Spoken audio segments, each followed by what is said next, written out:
Katika utafiti uliofanywa na watafiti, na si maneno yangu, watafiti wanasema ya kwamba kati ya mwanamke na mwanamume wanapokuwa katika usingizi na wanapoota, yani ndoto zao, mke au mume, mwanamume asilimia kubwa ndoto zake huwa ni za mapenzi.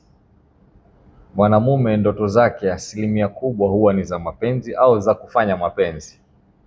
Ukilinganisha na mwanamke anapokuwa katika ndoto zake nyingi, mara nyingi anapoota huwa ni ndoto za kutisha. Mwanamke ndoto zake nyingi, asilimia kubwa, akiwa katika usingizi, ndoto zake huwa ni za kutisha. Kwa vyovyote vile, lakini ndoto zake huwa ni za kutisha. Yaani ataota mambo ya kutisha tu.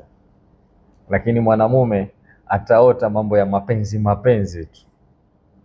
Sasa wewe tafakari, kama ni kweli utajibu hapo kwenye comment, au si maneno yangu.